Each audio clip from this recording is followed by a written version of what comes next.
Professor Mirajkar और मैं काजीरंगा राष्ट्रीय उद्यान से लौट रहे थे। हम वहाँ घूमने गए थे। हम दोनों दिल्ली विश्वविद्यालय के भारतीय भाषा विभाग में काम करते हैं और असम के छात्रों द्वारा आयोजित एक सम्मेलन में शामिल होने के लिए असम गए थे। हमें अंधेरा होने से पहले गुवाहाटी पहुँचने की जल्दी थी। मिराजकर का कहना था कि उन्हें जंगली जानवरों से डर नहीं लगता, लेकिन आतंकवादियों से वह निश्चित रूप से भयभीत रहते हैं। उनके एक बहुत ही प्यारे दोस्त को पंजाब में इन्हीं आतंकवादियों ने ख़त्म कर दिया था। वे मुझसे बार बार पूछ रहे थे, क्या आप अपने इतने सुंदर प्रदेश में आतंकवाद पर काबू पाने में सफल रही है? मैं समझ नहीं पा रही थी कि उन्हें क्या जवाब दूं, क्योंकि रास्ते में हमें कई चेक पोस्टों पर रोका गया था और जांच के लिए हमारे चेहरों पर टॉर्च की रोशनी भी डाली गई थी। मैं कार में बैठी खिड़की से बाहर देख रही थी, लेकिन मेरा मन वापस काजीरंगा के पर्यटक गृह के बरामदे में विचर रहा था, जहाँ मैं बिचली बाँस के झुरमुटों में से बहती हवा की सरसराहट सुन रही थी। वह मूंगा रेशम का एहसास दे रही थी। मुझे चांद की चांदनी में वह विशालकाय उल्लू भी दिख रहा था, जो एक चटियन पेड़ पर बैठा था और जिसका सिर उसके धड़ से बड़ा दिख रहा था, जैसा कि नवजात शिशु का होता है। मिराजकर को आतंकवादियों की चिंता ही खाए जा रही थी। किसी ने उनसे कह दिया था कि पंजाब के बब्बर खालसा और जम्मू कश्मीर के JKLF से जुड़े आतंकवादी असम के जंगलों में घुस आए हैं और यहाँ के स्थानीय गुटों से मिल गए हैं। हम राष्ट्रीय मार्ग पर तेज़ी से बढ़ रहे थे। मार्ग के दोनों तरफ कुछ फासले पर पहाड़ियाँ थीं। धान के खेत अपने पूरे यौवन में थे। उनका सुनहरापन सोने को मात दे रहा था। कहीं कहीं वे बड़े विनम्र भी दिखते थे, जैसे कि बौद्धों के गेरुए चिवर के ढके हों या अंधेरे की बाहों में सिमटकर छिप जाना चाहते हो। रह रह कर मिराजकर चौंक जाते, गोया कहीं गोली चल रही हो। फिर वे अपने सपनों में खो जाते। हालांकि उनकी उदास नज़रें कार की खिड़की में से बाहर का दृश्य देख रही होती, जहां खेत या जंगल थे और जंगलों में कपास, खेर, शिशु, बोगीपोमा, बोकुल और शीशम के पेड़ थे। संध्या का समय होने के कारण शीशम रेशम की चिंदियों में लिपटा दिखता और सुबह ऐसा लगता जैसे सूरज उन्हें उघाड़ना चाह रहा हो या एक जादूगर की तरह चिंदियों को हिरण की खाल में परिवर्तित कर रहा हो। ड्राइवर ने ही चुप्पी तोड़ी। पिछले साल यह सड़क खून से सनी रही। हमेशा यहाँ दोनों तरफ से मशीन गनें चलती रही और हथगोले फेंके जाते थे। अब यहाँ शांति है। अब किसी के हाथ में बंदूक नहीं दिखती। सच कह रहा हूँ, जैसे नरम नरम गलीचे के नीचे सब कुछ दब गया था। खून के धब्बे, शस्त्र अस्त्रों के ढेर, बारूद की गंध।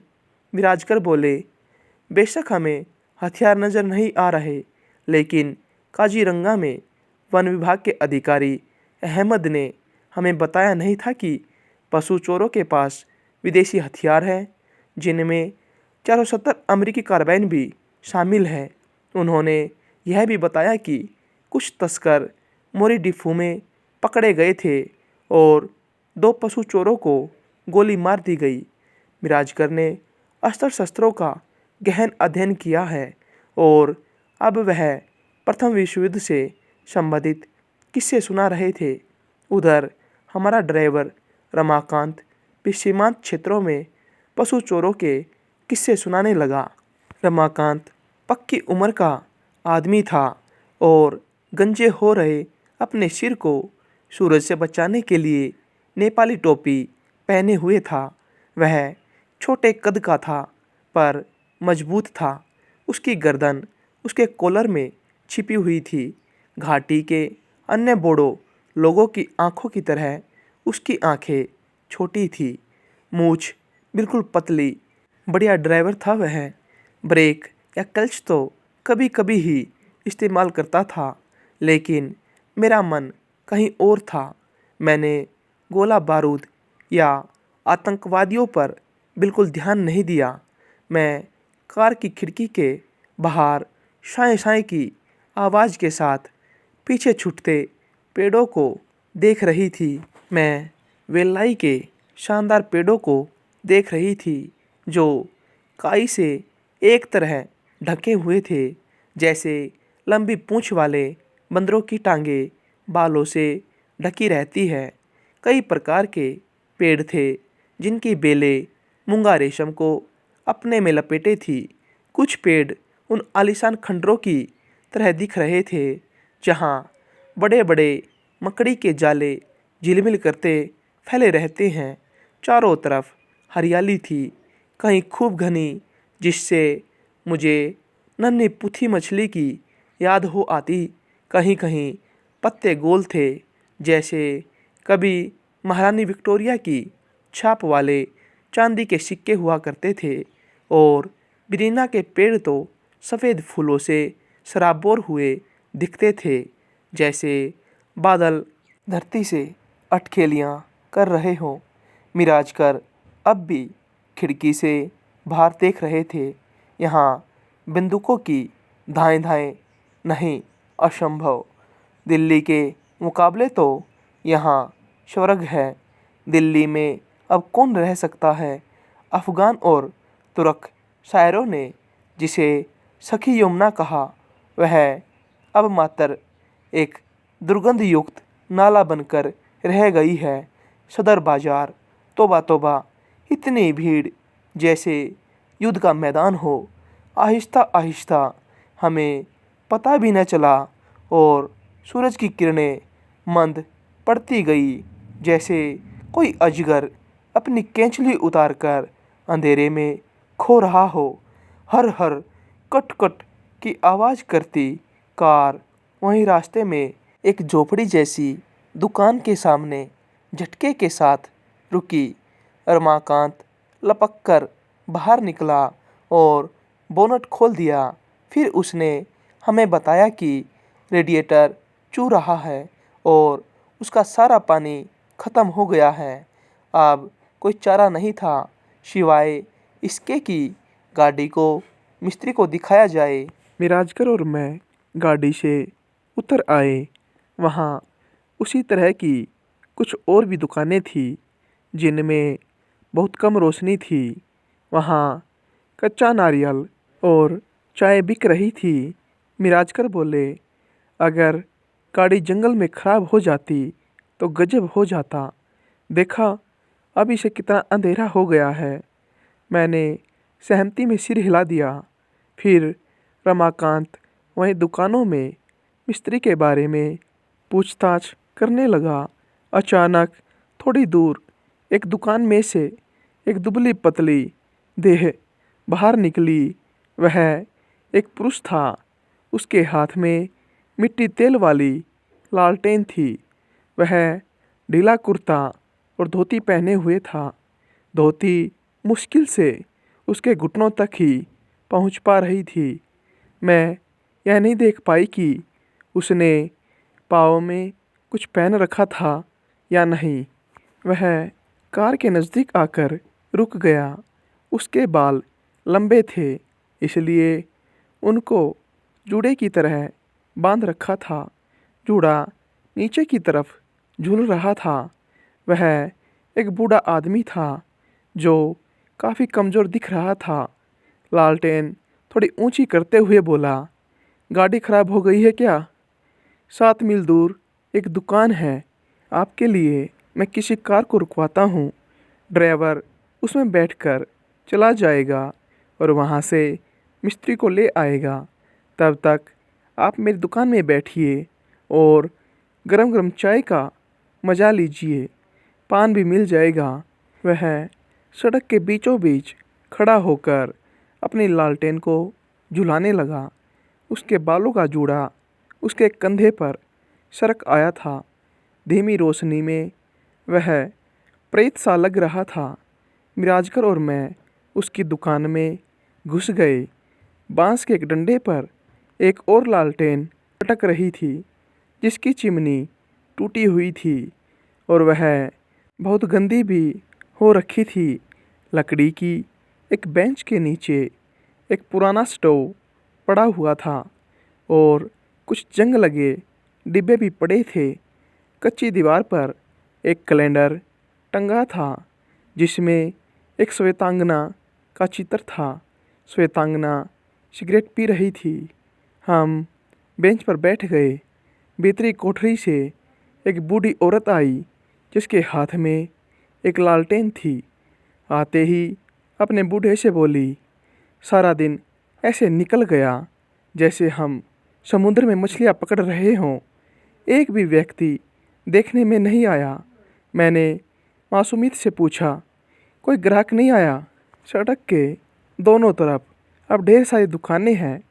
उन्हें ग्राहकों को अपनी तरफ खींचना आता है। उनकी दुकानों में गाने भी बजते हैं। मैं बुढ़िया से बोली। फिर बूढ़ी औरत मेरे नज़दीक आकर फुसफुसाकर कहने लगी, वे सब कुछ बेचते हैं और हम भगत लोग हैं। इस तस्वीर को लेकर भी मेरे पति का हमारे बच्चों से काफ़ी झगड़ा हुआ। फिर बूढ़ी औरत केतली उठाकर चाय बनाने के लिए पानी लेने बाहर चली गई। उसकी लालटेन के उजाले में उसका फटा ब्लाउज साफ दिख रहा था। उसके नीचे वाले वस्त्र सूती थे और पुरानी कड़ी चादर पर पान की पीक के निशान थे। पानी लाकर स्टोव चालू करने लगी। स्टोव में तेल शायद रुक रहा था, इसलिए कोठरी एक तीखी गंध से भर गई। बुढ़िया अपने कांपते हाथों से चाय के गिलासों को जचाने लगी। मुझे बुढ़िया पर दया आई और मैंने उससे पूछा, अम्मा, तुम्हारा हाथ बटाने के लिए घर में और कोई नहीं है क्या? फिर बूढ़ी बोली, मेरे बड़े बेटे की बीवी यानी मेरी बहू मेरा हाथ बटाती थी। पिछले साल बाढ़ आई, तब मेरा बेटा बीमारी के कारण चल बसा। हम उसकी दवा दारू भी न कर सके। डॉक्टर तो डाकू बन गए हैं। जब उसकी मृत्यु हुई तब उसकी बीवी पेट से थी। अब उसे बेटा हुआ है। वह बहुत कमज़ोर हो गई है। अपने पाँव पर खड़ी भी नहीं हो सकती। और कोई नहीं। मुझे 2 बेटे और एक बेटी है। किसी ज़माने में वे स्कूल पढ़ने जाया करते थे। बेटी एक फ़ौजी के चक्कर में पड़ गई। फ़ौजी यहाँ आतंकवादियों को ख़त्म करने आए थे। यहाँ के लड़कों ने उसकी पिटाई कर दी, लेकिन अब धीरे धीरे वह ठीक हो रही है। क्या बताऊँ बेटी, पिछले 7 सालों से यही सब चलता आ रहा है। ज़िंदगी नरक बन गई है। ऊपर से नदी का कोई भरोसा नहीं। वह हमारी सारी ज़मीन बहा ले गई है। अब तो इतना भी चावल नहीं कि उसका बूढ़ा लौट आया। उसने हाथ में पहले की तरह ही लालटेन पकड़ रखी थी। वह शायद मिस्त्री को बुला लाने के लिए ड्राइवर को भेजने में सफल रहा था। वह जहाँ खड़ा था वहीं से उसने अपनी पत्नी को आवाज़ लगाई, ओ निर्मली की माँ, ग्राहकों को अपनी दुख भरी कहानियाँ सुना सुनाकर परेशान मत कर। वे थके हुए हैं, उन्हें चाय दे दे। बुढ़िया बूढ़े को देखकर झट खड़ी हुई और उसके पास जाकर फुसफुसाई। मनोहर और उसके दोस्तों ने उसे आज रेलवे लाइन के पास देखा था। एक क्षण के लिए तो वह बूढ़ा जैसे स्टैचू बन गया। फिर बोला, उनकी बातों में मत आओ।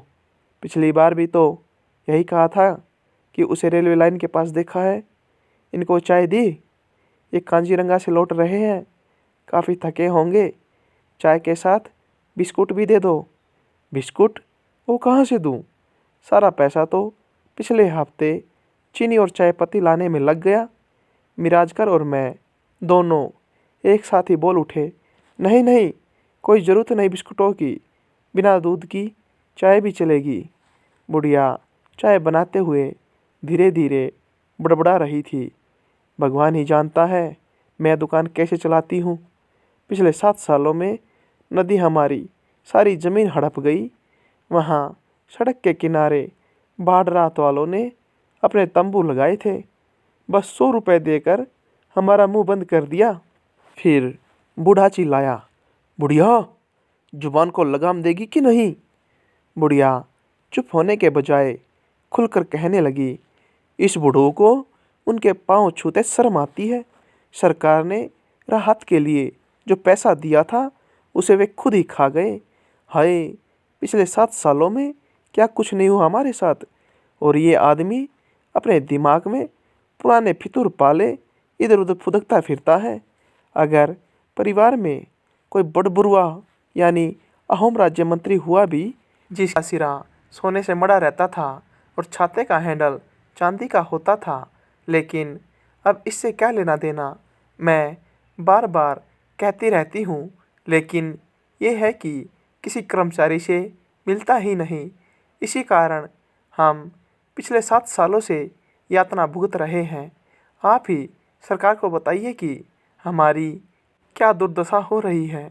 जब भी कभी बुढ़िया आगे कुछ और कहती कि तभी बूढ़े ने गुस्से में बुढ़िया की तरफ देखा, फिर हमें संबोधित करते हुए बोला, आप इसकी बातों पर ध्यान मत दीजिए। जब भी यहाँ ग्राहक आते हैं यह इसी तरह बड़बड़ाने लगती है। इसका बस चले तो ये टूरिस्ट लोगों को काजीरंगा के बजाय बाढ़ से बर्बाद हुए लोगों से मिलवाने ले जाए। वे बिल्कुल पशुओं की तरह रहते हैं। अब बूढ़े ने बुढ़िया की तरफ घूर कर देखा, फिर हुक्म देते हुए बोला, उठ, पहले ने चाय दे जल्दी से। चाय में अदरक डालना मत भूलना। अगर अदरक ना हो तो तेज पत्ते की एक पत्ती डाल दे। ठीक उसी वक्त मेरी निगाह दीवार पर लटकते तोतारा पर पड़ी। मैं पहले उसे नहीं देख पाई थी क्योंकि वह उस बेंच के पीछे था जिस पर हम बैठे थे। वहाँ दीवार से सटी और भी बहुत सी चीज़ें थी, जैसे बोरियां, कनस्तर और नारियल के खोल। उन्हें देखकर मुझे हैरानी हुई। दो तारे पर काफ़ी नक्काशी की हुई थी। ऐसा लगा मानो दो तारे की कुछ ज़्यादा ही देखभाल होती हो। मैंने बूढ़े से पूछा, इस दो तारे को कौन बजाता है दादा? यह सुनते ही बूढ़े के चेहरे पर रौनक आ गई। इससे पहले मैं कल्पना भी नहीं कर सकती थी कि बूढ़ा भी हंसता होगा। फिर बूढ़ा बताने लगा, डिफलू नदी के तट पर जो लोग नामघर देखने आते थे वे मेरे इस यंत्र से परिचित थे, लेकिन अफसोस नदी अपने तट पर बने कई नामघरों को निगल गई है। अरीमराहा, होलापर, कोहारा, मिहीमुख, इन तमाम जगहों पर रहने वाले लोग मेरे दो तारे को जानते थे। और तो और ब्रह्मपुत्र के पार बेहाली के लोग भी मेरे गीतों के प्रशंसक थे। बुढ़िया ने अब तक अदरक कूट लिया था। एकदम झुंझलाकर बोली, ये बूढ़ा अब नक्काशीदार शीशों जड़ी पालकी की डिंग हाँकेगा। घर से बेटे को निकले 2 महीने होने को आए।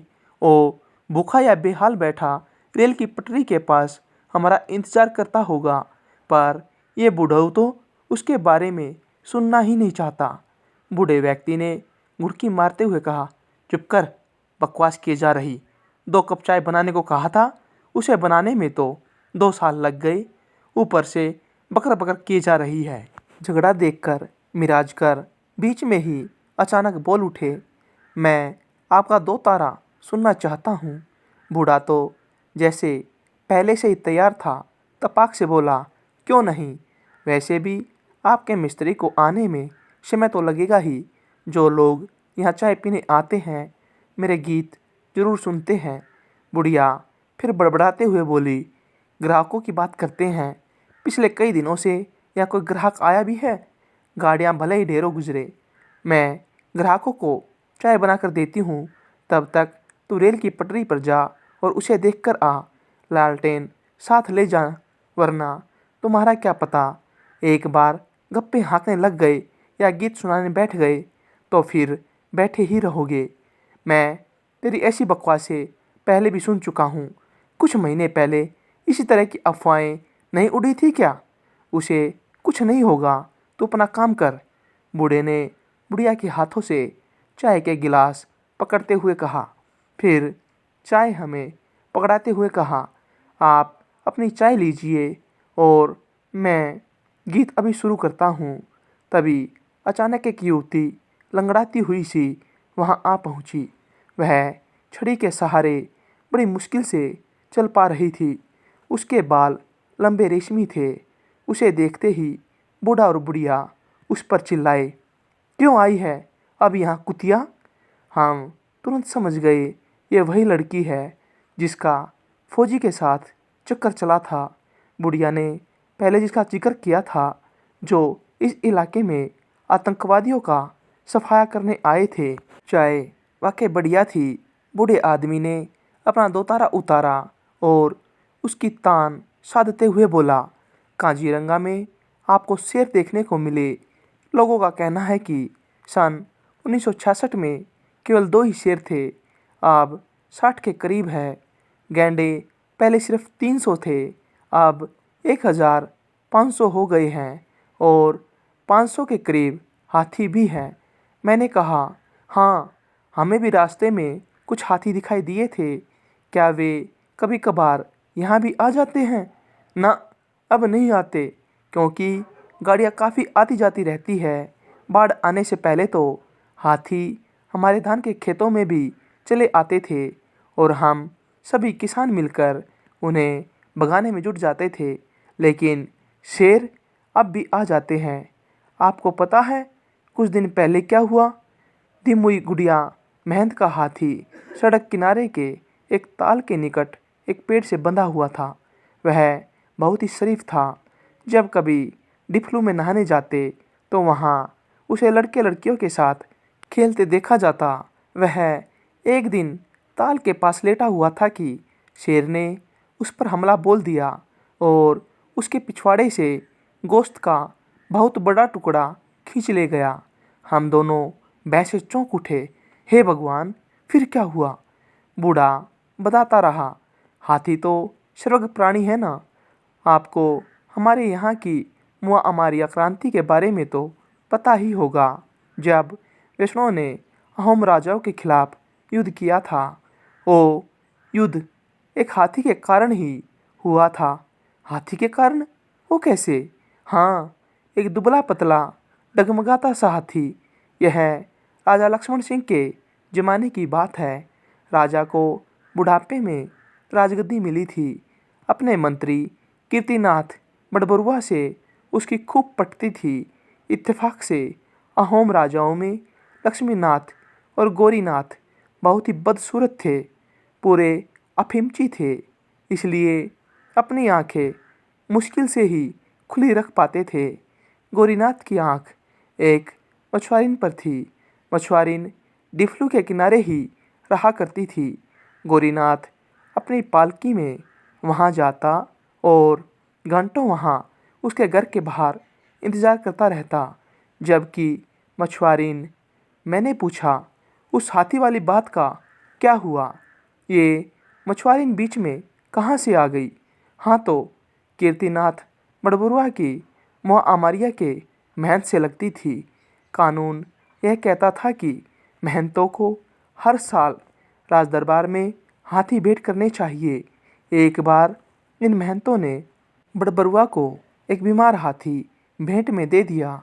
हाथी लड़खड़ा रहा था। मंत्री की जैसे ही उस बीमार हाथी पर नज़र पड़ी वह बौखला उठा। उसने हाथी को लाने वाले महंत के कान काट लिए। बुढ़िया से यह सहन नहीं हो रहा था। वह बीच में ही बोल उठी, कान काट लिए।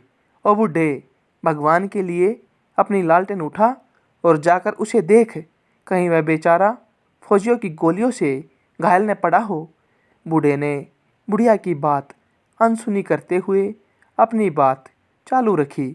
अगहन के इस महीने में 9,000 मोआमारिया सैनिकों ने कीर्तिनाथ को बंदी बना लिया।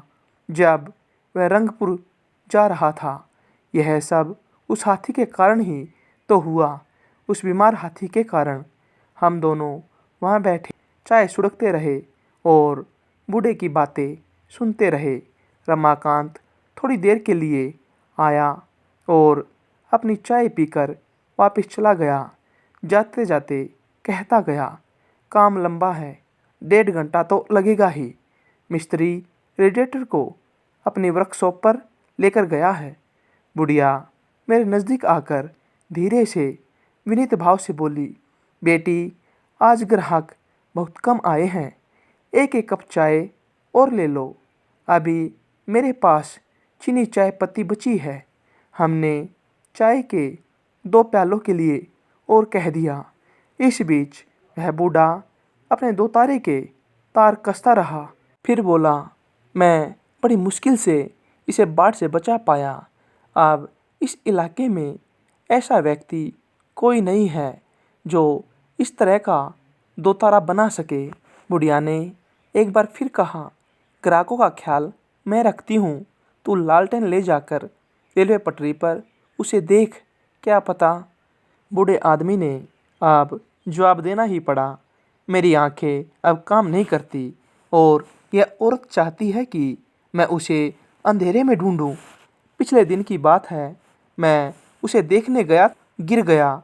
मेरे घुटनों पर अब भी चोट है, जिस वजह से वहाँ दर्द हो रहा है। मुझे दिल की बीमारी भी है। सुन बेटी, हमारी हालत सदा ऐसी न थी। बाढ़ के कारण ही सब कुछ हुआ।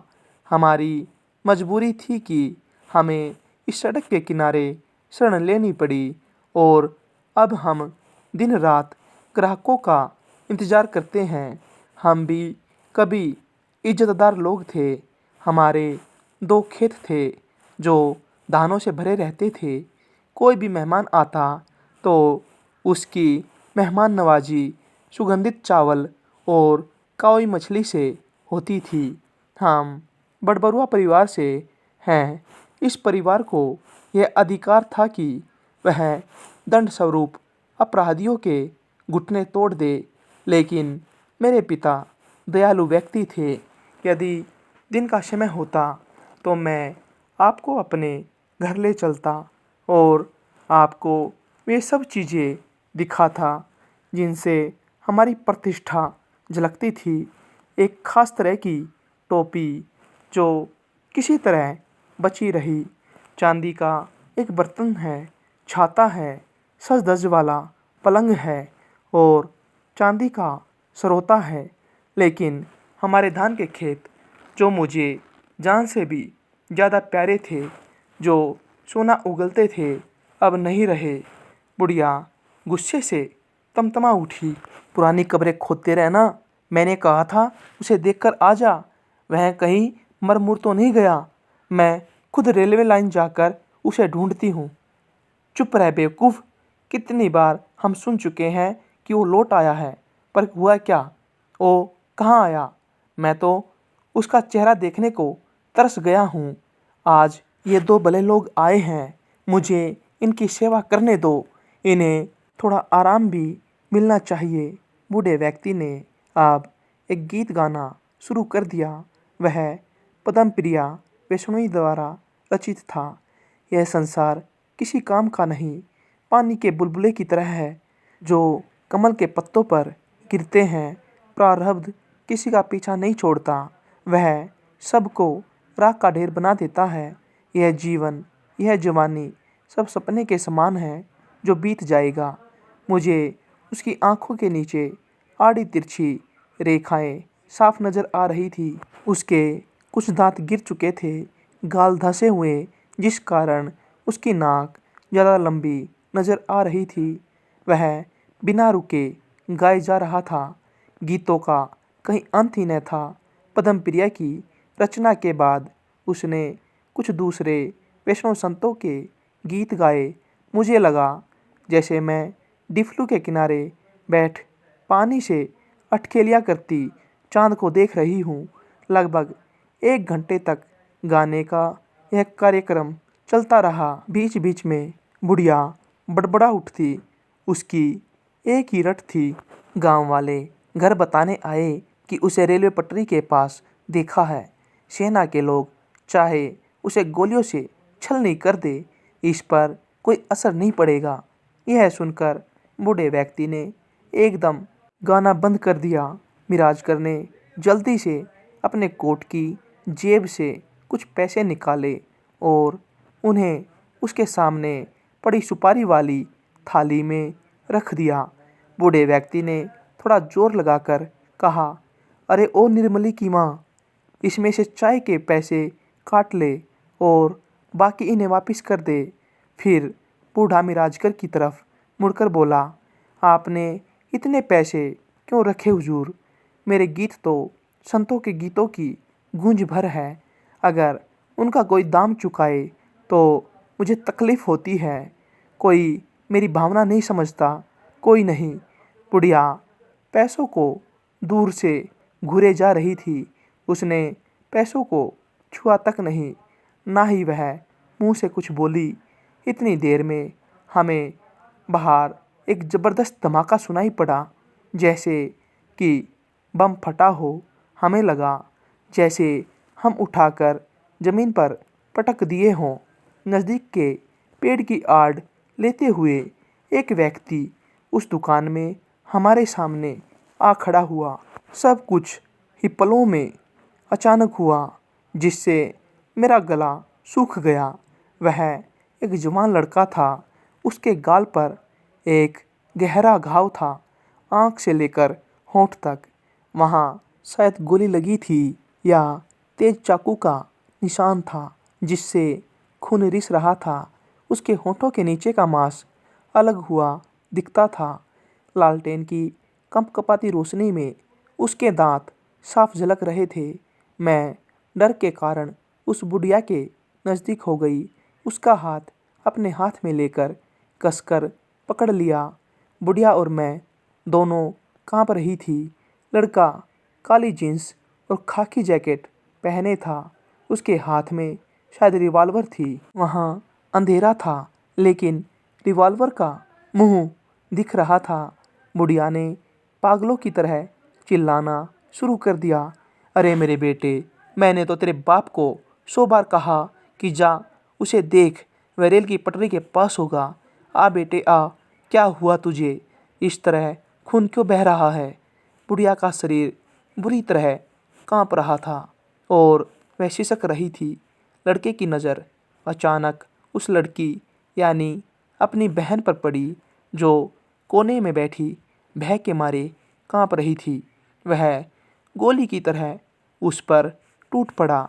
उसने अपनी बहन के बाल पकड़ लिए और पेट पर मुक्के मारने लगा। मैं तेरे इस पेट का मलीदा बना दूंगा। इस पेट में उस फौजी के जिस हरामी पिल्ले को पाल रही है, उसे ख़त्म कर दूंगा।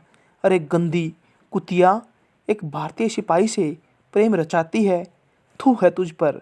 वह अब उसके पेट पर लातें मारने लगा, जिस कारण उसका खून से लथपथ भ्रूण पेट से बाहर निकल पड़ा।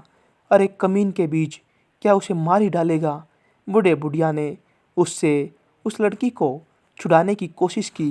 लड़के ने अपने बूढ़े माँ बाप की तरफ देखा तक नहीं। फिर उसकी नज़र अपने बूढ़े बाप के सामने पड़े पैसों की तरफ गई और वह उन पैसों पर टूट पड़ा। बूढ़ा चिल्लाया, ये मेरे पैसे नहीं है बेटा, ये इन ग्राहकों के पैसे हैं, इन्हें लौटा दो। लड़के ने अपने बाप की बात पर कोई ध्यान नहीं दिया और खुद ब खुद बड़बड़ाया, पोचर लोग एक अमेरिकी कार्बाइन बेच रहे हैं। पुरानी तो वह ज़रूर है, लेकिन है मजबूत। इस पैसे से मैं। फिर हमारी तरफ चाकू दिखाते हुए बोला, आप आसानी से कुछ और रकम दे सकते हैं तो लाइए, निकालिए। मेरे पास समय नहीं है। हम विमूढ़ से एक दूसरे की तरफ देखने लगे। वह अंधड़ की तरह आया और अंधड़ की तरह ही जाने को हुआ। जैसे काली अंधेरी रात में बिजली चमकी हो। बूढ़े के होठों पर अब एक तरह की मुस्कुराहट सी दौड़ गई। अपने जीवन में मैंने पहले कभी ऐसी मुस्कुराहट नहीं देखी थी। मिराजकर और मैं अब गुवाहाटी की तरफ बढ़ रहे थे। हम दोनों चुप थे, जैसे कि हम एक अंतहीन अंधियारी सुरंग में से गुजर रहे हों। एक किसान ने एक साधु की हत्या कर दी और जंगलों में भाग गया। वह भगोड़ा हो गया और उस पर इनाम घोषित कर दिया गया। जंगल में उसकी भेंट एक और भगोड़े से हुई, जिस पर मछलियों का जाल चुराने का आरोप था। वह एक बाहरी टापू में रहने वाला मछुआरा था। वे दोनों साथी बन गए और उन्होंने एक गुफा काटकर उसमें अपना घर बना लिया। वे साथ साथ जाल बिछाते, खाना पकाते, तीर बनाते और एक दूसरे की तारी करते। किसान तो कभी जंगल से बाहर जा नहीं पाता था, लेकिन मछुआरे का अपराध कम गंभीर था, तो वह जब तब अपने मारे हुए शिकार को अपनी पीठ पर लादकर गांव के बाह्यांचल में बसे अपेक्षाकृत अकेले मकानों में रेंग जाता। वह अपनी मारी हुई चमकीले पंखों वाली जंगली मुर्गी, काले पहाड़ी मुर्गे, स्वादिष्ट हिरनी और लंबे कानों वाले खरगोश ले जाता और उनके बदले में दूध, मक्खन, बाण का अगला नुकीला हिस्सा और कपड़े ले आता। उन्होंने जिस गुफा को अपना घर बनाया, वह पहाड़ में गहराई से काटकर बनाई गई थी। उसके मुंह पर चौड़े चौड़े पत्थर और कटीली झाड़ियाँ सुरक्षा के लिए लगाई गई थी। पहाड़ के ऊपर चीड़ का एक विशाल वृक्ष था और उनकी भट्ठी की चिमनी इसकी कुंडलीदार जड़ों में छिपी हुई थी। इस तरह भट्ठी से उठने वाला धुआं चीड़ की बाहरी लटकती शाखाओं में चला जाता था और सबकी नज़रों से ओझल हवा में घुल मिल जाता था। अपनी गुफा तक पहुंचने के लिए उन दोनों को पहाड़ी की ढलान से निकलने वाली जलधारा से होकर जाना पड़ता था। उनका पीछा करने वालों में से कोई भी सुखद नदियाँ में उनका सुराग ढूंढने की नहीं सोच सकता था। पहले तो उनकी इस तरह से खोज की गई जैसे जंगली जानवरों की होती है। जनपद के किसान उनकी तलाश करने के लिए इस तरह इकट्ठे होते जैसे किसी भेड़िए या भालू के लिए होते हैं। तीर कमान लिए ग्रामवासी जंगल को घेर लेते और भाले लिए हुए लोग एक एक झाड़ी और दर्रे को छान मारते। दोनों भगोड़े अपनी अंधेरी गुफा दुबक जाते और वहम में हाँफते रहते और जब तलाश करने वाले लोग पहाड़ के ऊपर गुफा से शोर मचाते निकलते तो वे सांस रोककर सुनते रहते। एक लंबे दिन तक युवा मछुआरा तो अचल लेटा रहा, लेकिन हत्यारे से और सहन नहीं हुआ और वह खुले में निकल गया, जहाँ से उसके दुश्मन दिखाई दे सकते थे। उन्होंने उसे देख लिया और उसके पीछे लग गए, लेकिन नपुंसक की तरह डर के कारण चुपचाप पड़े रहने की अपेक्षा यह स्थिति उसे कहीं अधिक पसंद थी। वह अपना पीछा करने वालों के आगे से जलधाराओं को फलांगता हुआ, चट्टानों से सरकता हुआ और चट्टान की सीधी खड़ी दीवार पर चढ़ता हुआ भागता रहा।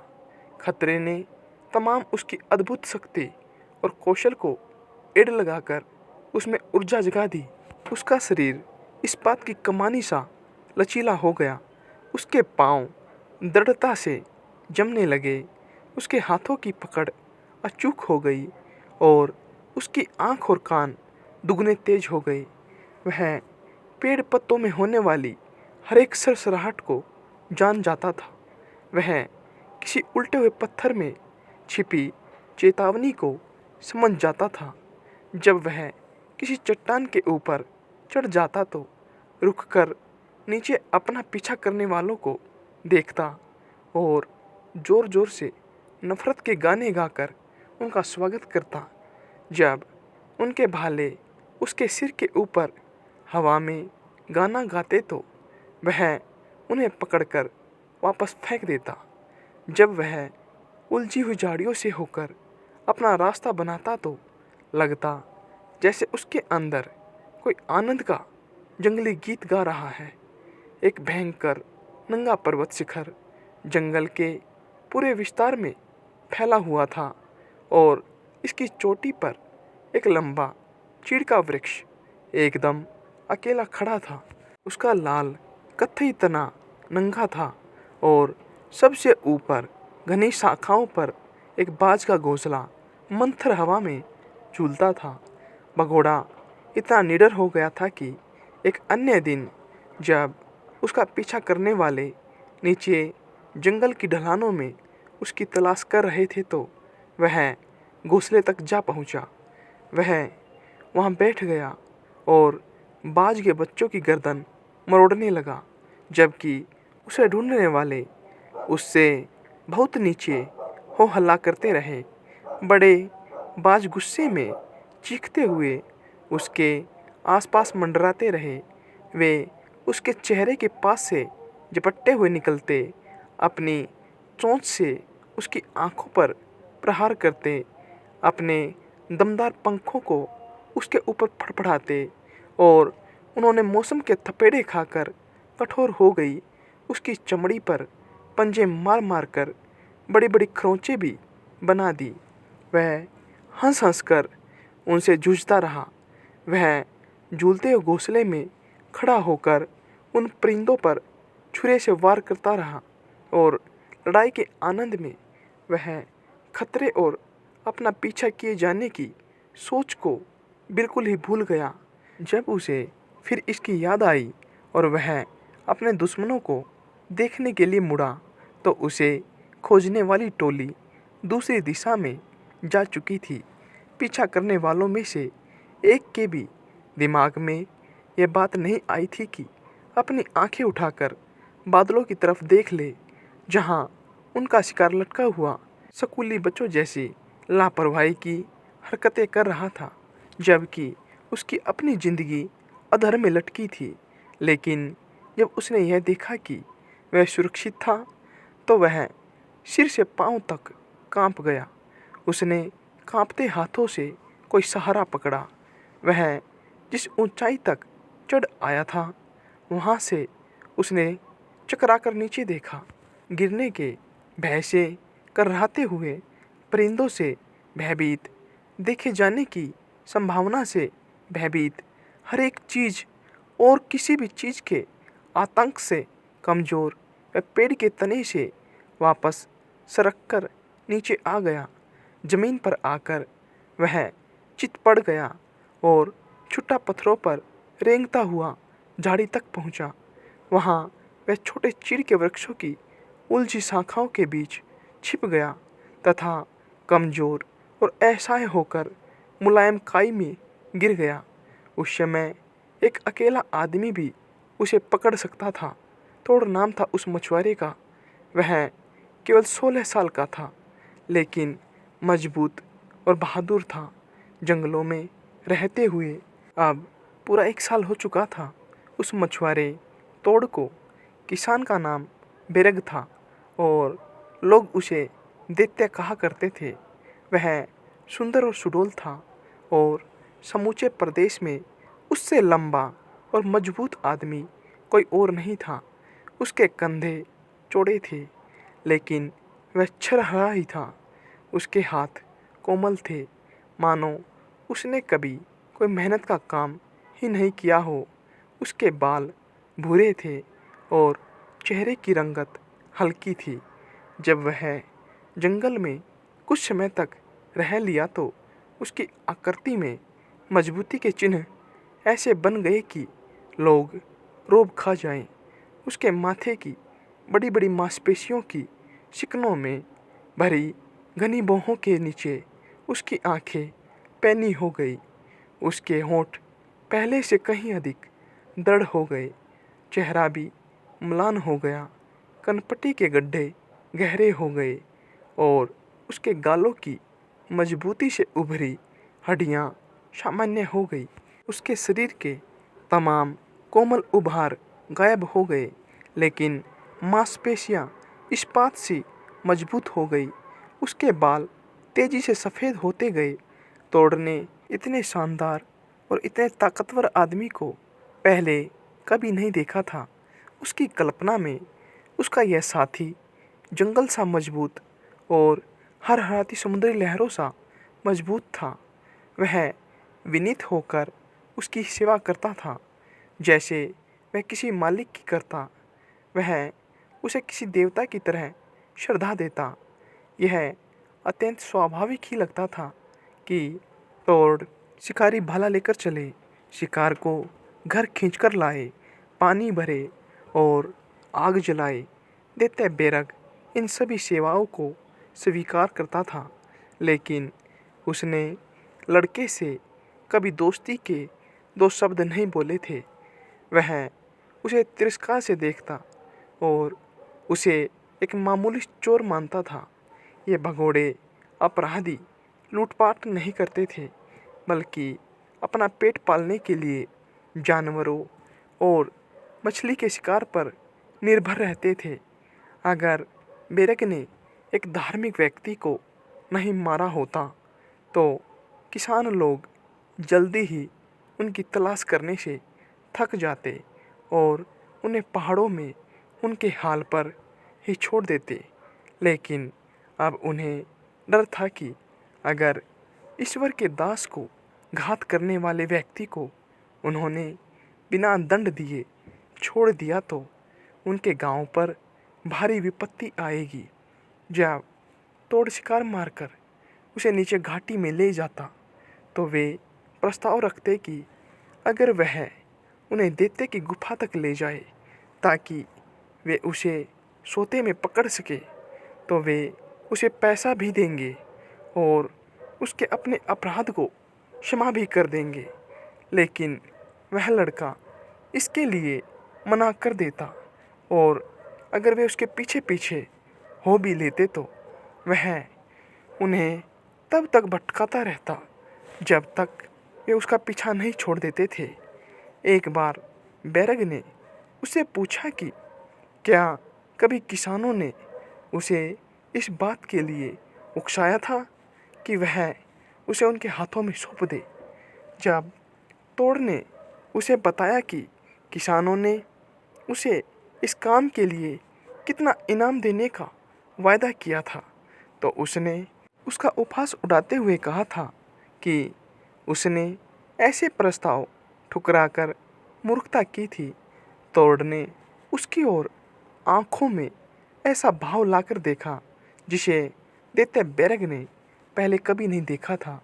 उसने अपनी जवानी के दिनों में जिन खूबसूरत औरतों से प्यार किया था, उनमें से किसी ने भी उसकी तरफ ऐसे नहीं देखा था, ना तो अपने बच्चों की और ना ही अपनी बीबी की आंखों में उसने इतना स्नेह देखा था।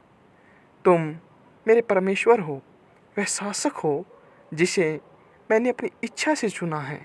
उसकी आंखें यही कहती थी, तुम मेरा तिरस्कार कर सकते हो या चाहो तो मुझे पीट सकते हो, लेकिन मैं फिर भी तुम्हारा वफादार रहूँगा।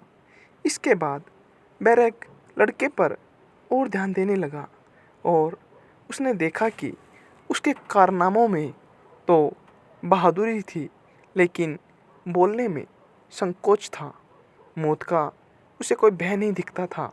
वह जानबूझकर अपने लिए ऐसा रास्ता चुनता था जहाँ पहाड़ों के गड्ढों में ताज़ा बर्फ़ जमी होती थी या वसंत में दलदल की छलपूर्ण सतह होती थी, उसे खतरे में आनंद मिलता था। अब क्योंकि वह भयंकर समुद्री तूफानों में नहीं जा पाता था, इसलिए उसे इन्हीं में उसकी भरपाई मिलती थी। लेकिन जंगल के रात्रिकालीन अंधेरे में वह कांप जाता था और दिन में भी किसी झाड़ी की झाई या कोई गहरी परछाई उसे डराने के लिए काफ़ी होती थी। जब बैरग उससे इस बारे में पूछता तो वह शर्माकर चुप रह जाता था। तोड़ गुफा के पिछले हिस्से में बने चूल्हे के पास लगे बिस्तर पर नहीं सोता था, बल्कि हर रात जब बैरग सो जाता था तो वह रेंग कर गुफा के मुंह पर आ जाता था और वहाँ एक चौड़े पत्थर पर लेट जाता था। बैरग को यह पता चल गया और उसने जानते हुए भी लड़के से इसका कारण पूछा। तोड़ ने कोई जवाब नहीं दिया। अगले सवालों से बचने के लिए वह 2 रात बिस्तर पर ही सोया और फिर दरवाजे पर अपनी नियत जगह पर आ गया। एक रात जब पेड़ की फुनगियों पर बर्फीले तूफान ने उत्पात मचाया हुआ था और झाड़ियों के बीच में भी हलचल मची थी, बर्फ के गोले उड़ उड़कर उन भगोड़ों की गुफा के अंदर भर गए। जब दरवाजे पर लेटा तोड़ सुबह जागा तो उसने देखा कि वह पिघलती बर्फ की चादर में लिपटा है। 1-2 दिन बाद वह बीमार पड़ गया। वह सांस लेने की कोशिश करता तो उसके फेफड़ों में भेद देने वाला दर्द उठता। जब तक उसमें शक्ति रही उसने इस दर्द को सहन किया, लेकिन एक शाम जब वह आग फूकने के लिए झुका तो गिर पड़ा और फिर उठ नहीं पाया। बैरग उसकी बगल में आया और उससे गर्म बिस्तर पर लेटने को कहा। तोड़ दर्द के मारे कराहता रहा, लेकिन हिल नहीं पाया।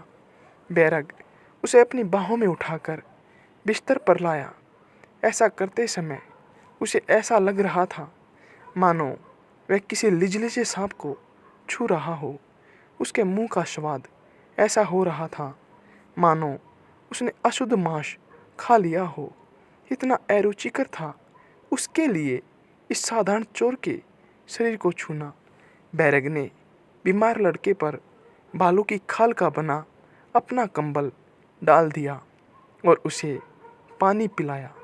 वह बस इतना ही कर सका, लेकिन बीमारी खतरनाक नहीं थी और तोड़ जल्दी ठीक हो गया। लेकिन अब क्योंकि बैरग को कुछ दिनों तक अपने साथी का काम करना पड़ा था और उसकी देखभाल करनी पड़ी थी, तो वे एक दूसरे के और करीब आ गए थे।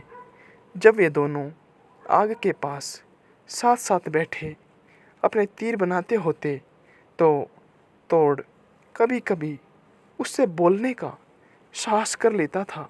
तुम अच्छे लोगों के परिवार से हो, तोड़ ने एक शाम बैरग से कहा। तुम्हारे रिश्तेदार घाटी के सबसे अमीर किसान हैं। तुम्हारे नाम के आदमी राजाओं की सेवा में रहे हैं और उनके महलों में लड़े हैं। बैरग ने जवाब दिया, अधिकतर तो वे बागियों के साथ लड़े हैं और उन्होंने राजा की संपत्ति को नुकसान पहुंचाया है। तुम्हारे पुरखे क्रिसमस के समय बड़ी बड़ी दावतें देते थे और तुम जब अपने मकान में आराम से थे तो तुम भी दावतें देते थे। सैकड़ों आदमी औरतें तुम्हारे बड़े हॉल में बेंचों पर बैठते थे, उस हॉल में जो उन दिनों में बनाया गया था जब संत उलाव नामकरण संस्कार के लिए यहाँ वीकेंड में आया भी नहीं था। वहाँ बड़े बड़े चांदी के कलश थे और सींग के बने बड़े बड़े पात्रों में तुम्हारी मेज पर शहद की मदिरा परोसी जाती थी। बैरग ने एक बार फिर लड़के की ओर देखा। वह पलंग के किनारे बैठा था। उसका सिर उसके हाथ में था और वह अपनी आंखों पर गिर आए भारी उलझे बालों को पीछे कर रहा था। बीमारी में उसका चेहरा पीला और निखर गया था। उसकी आंखें अभी भी बुखार में चमक रही थी। वह अपनी कल्पना से उभरी तस्वीरों पर मन ही मन मुस्कुरा रहा था। ये तस्वीरें थी बड़े हॉल और चांदी के कलशों की, महंगे वस्त्र पहने मेहमानों की और सम्मानजनक स्थान पर बैठे हुक्म चलाते देते बेरग की। किसान बेरग जानता था कि उसके महिमामय दिनों में भी किसी ने उसकी तरफ प्रशंसा से इस तरह चमकती और श्रद्धा से इस तरह दमकती आंखों से कभी नहीं देखा था, जैसे इस समय आग के पास फटी पुरानी जैकेट पहने यह लड़का देख रहा था। वह द्रवित हो उठा, लेकिन उसकी अप्रसन्नता बनी रही। इस साधारण चोर को कोई अधिकार नहीं था कि उसे सराहे। क्या तुम्हारे घर में दावतें नहीं होती थी? उसने पूछा। तोड़ हंसा। वहाँ उन चट्टानों पर जहाँ पिता और माँ रहती है। पिता तो दुर्घटना में टूटे जहाज़ों को लूटता है और माँ डायन है। जब मौसम तूफानी होता है तो वह सील मछली की पीठ पर सवार होकर जहाज़ों से मिलने चल देती है और दुर्घटना में जो लोग जहाज़ से बाहर आ गिरते हैं वे उसके हो जाते हैं। वह उनका क्या करती है? बेरग ने पूछा। ओह, डायनों को तो हमेशा ही लाशों की ज़रूरत होती है। वे उनसे मरहम बनाती है या शायद उन्हें खा जाती है। चांदनी रातों को वह भीषण रूप से हरहराती लहरों में जा बैठती है और डूबे हुए बच्चों की आँखों और उंगलियों की तलाश में रहती है। यह तो भयंकर है, बेरग ने कहा। लड़के ने शांत आत्मविश्वास के साथ कहा, दूसरों के लिए होगा, लेकिन किसी डायन के लिए नहीं। वह इसके बिना रह ही नहीं सकती। बेरग के लिए यह जिंदगी को देखने का एक बिल्कुल अलग ढंग था। तब तो चोरों को चोरी करनी होती होगी जैसे डायनों को जादू करना होता है। उसने तीखा सवाल किया। हाँ, क्यों नहीं, लड़के ने जवाब दिया। हर एक व्यक्ति को वह करना होता है जिसके लिए उसका जन्म होता है। लेकिन संकोचपूर्ण चालाकी के साथ मुस्कुराते उसने आगे कहा, ऐसे चोर भी होते हैं जिन्होंने कभी चोरी नहीं की होती। क्या मतलब? बेरग बोला। लड़के के होठों पर अब भी वह रहस्यमय मुस्कान थी और वह इस बात से खुश दिखता था कि उसने अपने साथी को एक पहेली में उलझा दिया था। ऐसी चिड़िया भी होती है जो उड़ती नहीं है और ऐसे चोर भी होते हैं जिन्होंने कभी चोरी नहीं की होती, उसने कहा। बेरग ने मूर्ख बनने का बहाना किया ताकि लड़के के मतलब को निकलवा सके। जिसने कभी चोरी नहीं की उसे चोर कैसे कहा जा सकता है? उसने कहा। लड़के के होंठ कसकर बंद हो गए, मानो वह शब्दों को रोक रहा हो। लेकिन अगर किसी का बाप चोरी करता हो, उसने थोड़ी देर की चुप्पी के बाद कह डाला, आदमी को पैसा और मकान तो विरासत में मिल सकता है, लेकिन चोर का नाम केवल उसे दिया जाता है जिसने वैसा काम किया होता है। तोड़ प्यार से हंस दिया, लेकिन जब किसी की माँ अपने बेटे के सामने हाथ जोड़कर गिड़गिड़ाते हुए याचना करे कि वह अपने पिता का जुर्म अपने ऊपर ले ले, तब वह व्यक्ति जल्लाद पर हंस सकता है और जंगल में भाग सकता है। कोई व्यक्ति उस मछली के जाल के लिए भगोड़ा अपराधी घोषित किया जा सकता है जिसे उसने कभी देखा ही नहीं। बेरग ने बहुत गुस्से में पत्थर की मेज पर गुस्सा मारा। यहाँ इस मजबूत सुंदर लड़के ने अपनी पूरी जिंदगी किसी और के लिए दे दी थी। प्यार, पैसा या अपने साथियों का आदर अब उसे फिर कभी नहीं मिल पाएगा। अब उसकी ज़िंदगी में खाने और कपड़े की घटिया चिंता के अलावा और कुछ नहीं रह गया था। बैरग ने उसे कड़ी फटकार लगाते हुए कहा, मूर्ख, इतना सब झेलने के बाद भी तूने मुझे अपना तिरस्कार करने दिया। लेकिन तोड़ डरा तो बस उतना ही जितना कि कोई बीमार बच्चा अपनी चिंतित माँ की फटकार खाने से डरता है। बहुत ऊंचाई पर स्थित एक वृक्ष आच्छादित पहाड़ी पर एक दलदली झील थी। यह झील वर्गाकार थी और इसके किनारे इतने सीधे और उसके कोने इतने तीखे थे कि लगता था जैसे उन्हें मनुष्य के हाथों ने बनाया हो। तीन तरफ चट्टान की खड़ी दीवारें थी और कठोर पहाड़ी चीड़ वृक्ष पत्थरों से चिपटे हुए थे और उनकी जड़ें आदमियों की भुजाओं जैसी मोटी थी। झील की सतह पर जहाँ घास की कुछ पट्टियाँ बहकर हट चुकी थी, वहाँ ये नंगी जड़ें मुड़ी हुई और कुंडली मारी थी और पानी में ऐसे असंख्य सांपों की तरह उठ रही थी जिन्होंने लहरों से बचने की कोशिश की थी, लेकिन अपनी इस जी तोड़ कोशिश में पत्थर बन गई थी। या यह बहुत पहले डूब गए दैत्यों के काले पड़ चुके कंकालों के ढेर की तरह लग रही थी, जिन्हें झील बाहर फेंकने की कोशिश कर रही थी।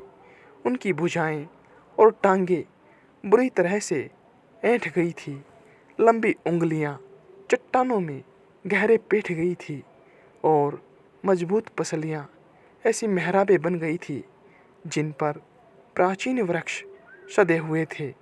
लेकिन ये लोहे सी कठोर भुजाएं, ये इस्पाती उंगलियां जिनसे ऊपर चढ़ते हुए चीड़ वृक्षों ने अपने आप को सहारा दे रखा था, जब तब ये अपनी पकड़ ढीली कर देती थी और तब जबरदस्त उत्तरी हवा पेड़ को पहाड़ी चट्टान से उठाकर दूर दलदल में फेंक देती थी। वहाँ यह पेड़ इस प्रकार पड़ा रहता था कि इसकी चोटी कीचड़दार पानी में गहरे डूब जाती थी। मछलियों को इसकी टहनियों के बीच छिपने की अच्छी जगह मिल जाती थी, जबकि उसकी जड़ें पानी में इस तरह ऊपर निकली रहती थी जैसे किसी भयंकर राक्षस की भुजाएं हों, और इससे वह छोटी सी झील डरावनी दिखाई देने लगती थी।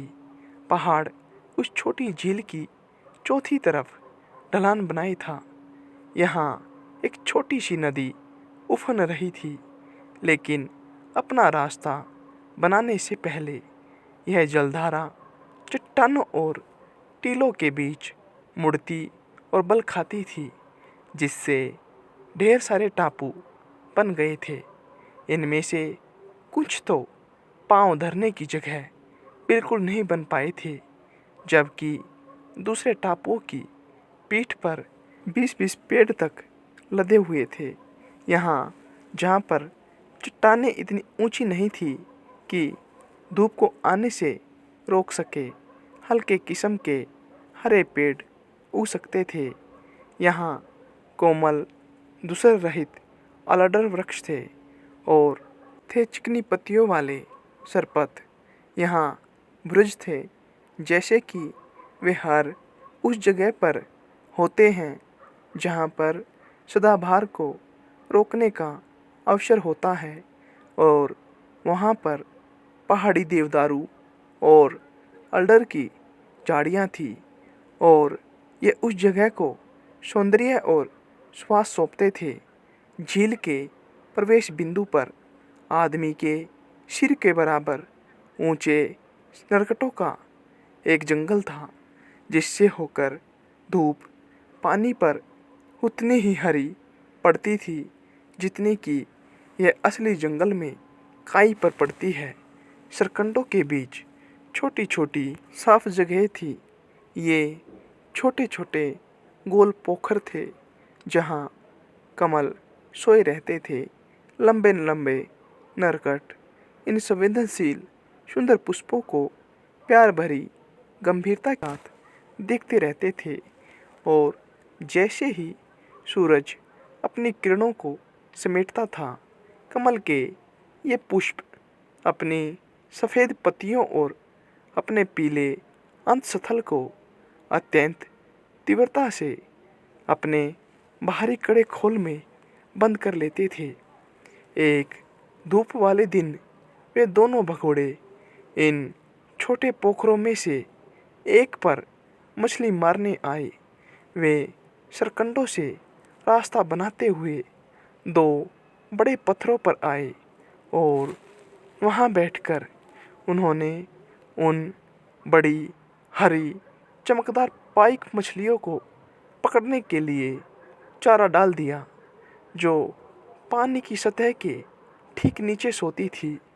इन आदमियों की जिंदगी अब पूरी तरह से पहाड़ों और जंगलों के बीच बीत रही थी और वे पौधों या पशुओं की तरह ही प्रकृति की शक्तियों के नियंत्रण में बंध गए थे। जब सूरज चमकता तो वे मुक्त हृदय और प्रसन्न रहते थे, लेकिन शाम को वे खामोश हो जाते थे और सर्वशक्तिशाली लगने वाली रात उनकी सारी शक्ति छीन लेती थी। इस समय सरकंडों से होकर आने वाले और पानी पर सुनहरे, भूरे और काले हरे रंग की पट्टियाँ बनाने वाले हरे प्रकाश ने उन्हें एक तरह के जादुई मूड में ला दिया था। वे बाहरी दुनिया से पूरी तरह कटे हुए थे। सरकंडे मंथर हवा में धीरे धीरे लहरा रहे थे, नरकटे सरसरा रहे थे और लंबी फीते जैसी पत्तियां उनके चेहरे को थपथपा रही थी। वे चमड़े की अपनी भूरी जैकेट पहने भूरे पत्थरों पर बैठे थे और चमड़े के धूप छाई रंग पत्थर के रंग में घुल रहे थे। दोनों एक दूसरे को आमने सामने बैठे किसी पत्थर के बुत की तरह चुपचाप देख रहे थे। सरकंडों के बीच वे बड़ी बड़ी मछलियों को तैरती और इंद्रधनुष के तमाम रंगों में चमकती दमकती देख रहे थे। जब उन्होंने अपनी डोरें फेंकी और पानी में बनती भंवर को सरकंडों के बीच बड़ा होता देखा, तो उन्हें लगा कि यह गति बढ़ती ही चली जा रही है और अंत में उन्होंने देखा कि इसे पैदा करने वाले वे अकेले व्यक्ति नहीं थे। एक जलपरी, आधी मानव आधी मछली पानी में नीचे गहराई में सोई हुई थी। वह पीठ के बल लेटी थी और लहरें उसके शरीर से इतनी निकटता से चिपकी हुई थी कि इन आदमियों ने उसे पहले नहीं देखा था। उसकी सांसें पानी की सतह में हिलोरे बना रही थी, लेकिन उन देखने वालों को यह नहीं लगा कि उसके वहाँ लेटे होने में कोई अजीब बात थी। और जब अगले क्षण वह गायब हो गई तो वे यह नहीं जान पाए कि उसका दिखना भ्रम था या नहीं। हरा प्रकाश उनकी आँखों को बेधता हुआ किसी नशे की तरह उनके मस्तिष्क में उतर गया था। वे कंडों के बीच काल्पनिक चीज़ें देख रहे थे, ऐसी काल्पनिक चीज़ें जिनके बारे में वे एक दूसरे को भी नहीं बताने वाले थे। उन्होंने मछली का अधिक शिकार नहीं किया। सारा दिन सपनों और काल्पनिक चीज़ें देखने की भेंट हो गया। सरकंडों के बीच से पतवारों की आवाज़ आई और वे अपने सपनों से चौंककर जाग गए। कुछ ही क्षणों में पेड़ के तने से बनाई गई एक भारी नाव दिखाई दी, जिसके चलाने वाली पतवारें टहलने वाली छड़ी से अधिक चौड़ी नहीं थी। पतवारें एक युवती के हाथ में थी जो कमल इकट्ठे कर रही थी। उसने लंबे और गहरे बालों की चोटियाँ गूंथ रखी थी। उसकी आंखें बड़ी बड़ी और काली काली थी, लेकिन वह विचित्र रूप से पीली थी। यह ऐसी पीलाहट थी जो धूसर न होकर हल्की गुलाबी रंगत लिए थी। उसके गालों का रंग उसके शेष चेहरे के रंग से कोई गाढ़ा नहीं था। उसके होंठ भी इतने लाल नहीं थे। वह सफ़ेद सूती कपड़े की चोली और सुनहरे बक्सुए वाली बेल्ट पहने थी। उसका घाघरा नीले रंग का था और उस पर लाल रंग की चौड़े किनारे वाली झालर थी। वह इन भगोड़ों के पास से नाव खेती हुई निकल गई, लेकिन उसने उन्हें देखा नहीं। वे बिल्कुल शांत बैठे रहे और इसके पीछे उनका डर इतना नहीं था जितनी कि यह इच्छा थी कि वे उसे बिना किसी विघ्न के देख सके। जब वह चली गई तो पत्थर के वे बुत फिर से इंसान बन गए और मुस्कुराने लगे। वह कमल के फूलों की तरह सफ़ेद थी, एक ने कहा, और उसकी आंखें वैसी ही काली थी जैसे वहाँ चीड़ की जड़ों के नीचे का पानी। वे दोनों इतने प्रसन्न थे कि उन्हें हंसने का मन हुआ। सचमुच हंसने का मन हुआ, जैसे कि वे इस दलदल में पहले कभी नहीं हंसे थे। ऐसी हंसी जो चट्टान की दीवार से टकराकर गूंजती हुई वापस आएगी और चीड़ की जड़ों को ढीला कर देगी। क्या तुम्हारे विचार में वह सुंदर थी? दैत्य ने पूछा।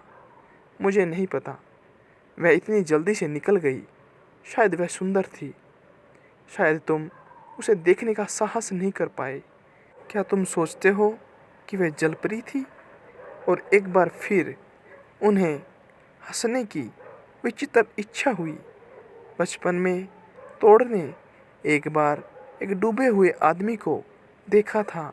उसे यह लाश दिन दहाड़े समुद्र तट पर मिली थी और उसे डर नहीं लगा था, लेकिन रात में उसे भयंकर सपने आए थे। वह एक समुद्र के ऊपर देखने लगता था जिसकी हर लहर उसके पाँव पर एक लाश फेंकती थी। उसे सारी चट्टानें और टापू डूबे हुए व्यक्तियों की लाशों से ढके दिखाई देते थे। उन डूबे हुए व्यक्तियों से जो मर चुके थे और सागर के हो चुके थे, लेकिन जो चल फिर सकते थे और बोल सकते थे और अपनी सफ़ेद अकड़ी उंगलियों से उसे डरा सकते थे। और वही इस बार फिर हुआ। जिस लड़की को उसने सरकंडों में देखा था, वह उसे सपनों में दिखाई दी। उसकी भेंट लड़की से एक बार फिर दलदली झील की तलहटी में हुई, जहाँ प्रकाश सरकंडों की तुलना में और भी हरा था और वहाँ उसके पास यह देखने का काफ़ी समय था कि वह खूबसूरत थी। उसने सपने में देखा कि वह झील के बीच में चीड़ की बड़ी बड़ी जड़ों में से एक पर बैठा था और चीड़ वृक्ष कभी पानी की सतह के नीचे, कभी ऊपर नीचे ऊपर झूल रहा था। फिर उसने लड़की को एक सबसे छोटे टापू पर देखा। वह लाल पर्वतीय देवदारू के नीचे खड़ी थी और उस पर हंस रही थी। उसके अंतिम सपने में यह इतना आगे बढ़ गया कि लड़की ने उसे चूम लिया, लेकिन फिर सुबह हो गई और उसने बैरक के उठने की आवाज़ सुनी, लेकिन उसने अपनी आंखें हठपूर्वक बंद रखी ताकि वह सपने को आगे देख सके। जब वह जागा तो रात को देखे सपने से उसका सिर चकरा रहा था और वह भौचक्का था। पिछले दिन की अपेक्षा अब उसने लड़की के बारे में अधिक सोचा। शाम को जाकर उसके दिमाग में आया कि क्यों न बेरक से पूछ लिया जाए कि क्या उसे लड़की का नाम पता है। बेरग ने उसे तीखी नज़रों से देखा। तुम्हारे लिए यही अच्छा है कि तुम इसे तुरंत जान लो, उसने कहा। वह ऊन थी, हमारी आपस में रिश्तेदारी है। और तब तोड़ को पता चला कि यह पीली कन्या ही थी जिसके कारण जंगल और पहाड़ में छिपे हुए बेरक को वहशी जिंदगी बितानी पड़ रही थी और लोग उसकी तलाश में थे। उसने अपनी याददाश्त को टटोलने की कोशिश की कि उसने उस लड़की के बारे में क्या सुना था। ऊन एक संतप्त किसान की बेटी थी। उसकी माँ मर चुकी थी और अब अपने पिता के घर में उसका राज था। यह उसकी रुचि के अनुकूल था क्योंकि वह स्वभाव से स्वाधीन थी और उसका अपने आप को किसी पति के हवाले करने का कोई इरादा नहीं था। ऊन और बेरग रिश्ते में बहन भाई थे और यह अफवाह लंबे समय से थी कि बेरग को अपने घर में काम करने की अपेक्षा ऊन और उसकी दासियों के साथ बैठना अधिक अच्छा लगता था। एक क्रिसमस के मौके पर जब बेरग के हॉल में बड़ी दावत दी जानी थी तो उसकी पत्नी ने द्राक्ष मार्ग से एक साधु को इस आशा से बुलवाया हुआ था कि वह बेरग को यह जताएगा कि किसी और लड़की के चक्कर में उसका अपनी पत्नी की उपेक्षा करना कितना गलत है। बेरग और उसके अलावा अन्य लोग इस साधु की शक्ल सूरत के कारण उसे चिढ़ते थे। वह बहुत भारी भरकम और एकदम सफ़ेद था। उसके गंजे सिर पर बालों का घेरा, उसकी नम आँखों के ऊपर भौहें, उसकी चमड़ी, उसके हाथों और उसके कपड़ों सभी का रंग सफ़ेद था। कईयों को उसकी सूरत देखने में ही अरुचि होती थी, लेकिन साधु को डर नहीं था और उसे यह विश्वास तो था ही कि अगर उसकी बात को अनेक लोग सुने तो उसका अधिक प्रभाव पड़ेगा। सो वह तमाम मेहमानों के सामने मेज पर खड़ा हो गया और बोला, लोग कोयल को इसलिए सबसे खराब चिड़िया बताते हैं कि वह अपने बच्चों की परवरिश दूसरों के घोंसले में करती है, लेकिन यहाँ एक ऐसा आदमी बैठा हुआ है जो अपने घर और अपने बच्चों की कोई देखभाल नहीं करता और एक पराई औरत के साथ मज़े करना चाहता है। उसे मैं सबसे खराब आदमी कहूँगा। ऊन अपनी जगह पर उठ खड़ी हुई। बेरग, यह तेरे और मेरे बारे में कहा गया है। वह रोकर कहने लगी, मुझे कभी इतना शर्मिंदा नहीं होना पड़ा, लेकिन यहाँ मेरा बचाव करने के लिए मेरे पिता भी नहीं हैं। वह जाने के लिए मुड़ी, लेकिन बेरग झटपट उसके पास पहुँचा। जहाँ खड़े हो वहीं खड़े रहो, वह बोली, मैं तुम्हें दोबारा नहीं देखना चाहती। बेरग ने उसे गलियारे में रोका और पूछा कि वह ऐसा क्या कर सकता है कि वह उसके साथ रहे। उसकी आंखों में चमक थी। जब उसने जवाब दिया कि उसे खुद समझना चाहिए कि उसे क्या करना होगा, तब बेरग दोबारा हॉल में गया और उसने साधु को मार डाला। बेरग और तोड़ दोनों थोड़ी देर के लिए एक जैसे विचारों में सोचते रहे। फिर बेरग ने कहा, जब वह सफ़ेद साधु गिरा था तो मेरी पत्नी ने बच्चों को अपने पास समेट लिया और ऊन को बुरा भला कहने लगी। उसने बच्चों के मुंह ऊन की ओर कर दिए कि वे हमेशा उस औरत को याद रखे जिसकी खातिर उनका बाप हत्यारा बन गया था।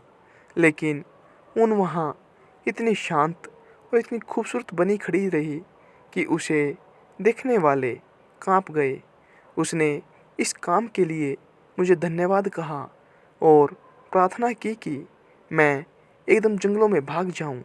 उसने मुझसे कहा कि मैं कभी डाकू न बनूं और अपने छुरे का इस्तेमाल ऐसे ही किसी न्यायपूर्ण काम के लिए करूं।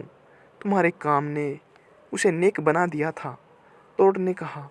और एक बार फिर बेरग ने अपने को उसी बात पर चकित पाया जिसने अब से पहले उसे तोड़ के अंदर होने पर चकित किया था। तोड़ काफिर था, बल्कि काफिर से भी बुरा था। वह गलत बात की कभी निंदा नहीं करता था।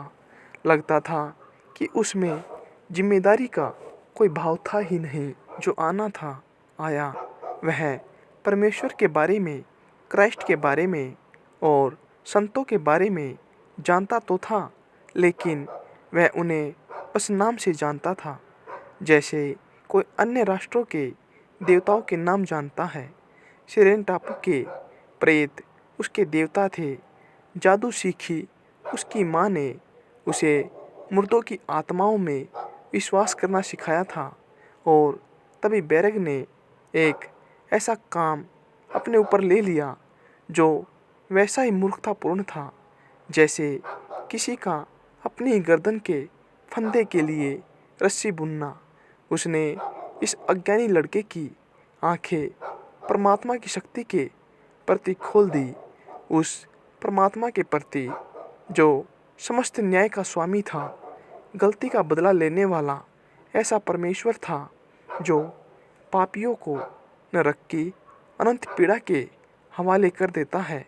और उसने लड़के को यह सिखाया कि वह क्राइस्ट और उनकी माँ को प्रेम करे और उन तमाम संत स्त्री पुरुषों से प्रेम करे जो परमेश्वर के सिंहासन के आगे बैठ प्रार्थना करते रहते हैं कि उसका क्रोध पापियों पर न पड़े।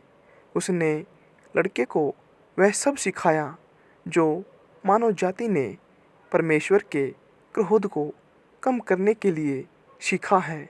उसने लड़के को पवित्र स्थानों को जाने वाले तीर्थयात्रियों के लंबे काफिलों के बारे में बताया। उसने उसे उन लोगों के बारे में बताया जो पश्चाताप में अपने आप को कोड़े मारते हैं। और उसने उसे उन पवित्र साधुओं के बारे में बताया जो इस संसार के सुखों को त्याग कर चले जाते हैं। जितना अधिक वह बोलता गया, उतना ही लड़के का रंग पीला पड़ता गया और उतना ही उसका ध्यान और बढ़ता गया और उसकी आंखें उन दृश्यों की कल्पना करके चौड़ी हो गई।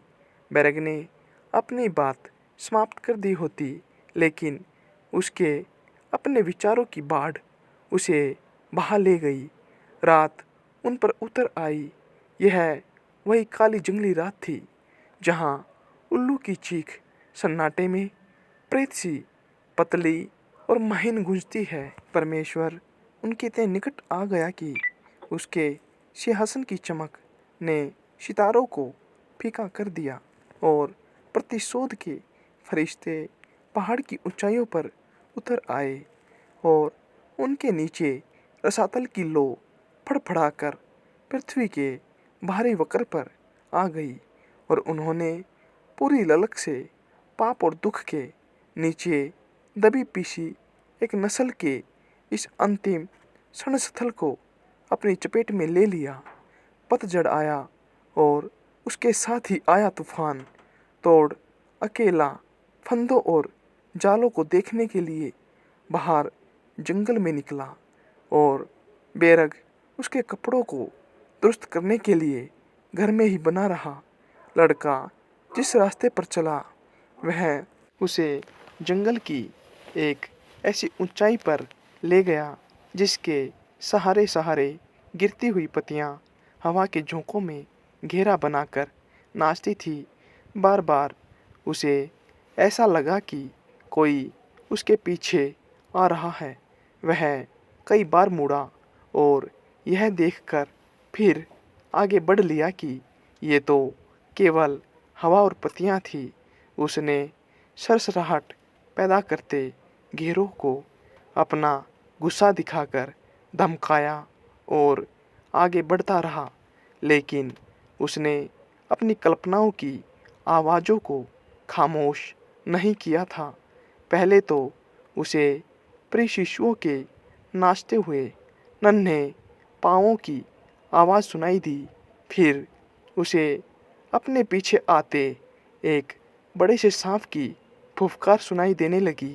सांप की बगल में एक लंबा भूरा जीव भेड़िया आया, जो उस क्षण के इंतजार में था कि सांप उसके पाँव में डंक मारे और वह उछलकर उसकी पीठ पर जा चढ़े। तोड़ने अपनी चाल बढ़ा दी, लेकिन काल्पनिक चीज़ें भी उसी गति से साथ हो ली। जब उसे लगा कि वे उससे केवल 2 कदम पीछे और छलांग लगाने को तैयार है, तो वह घूम गया। लेकिन जैसा कि उसे इस पूरे समय में पता था, वहाँ कुछ भी नहीं था।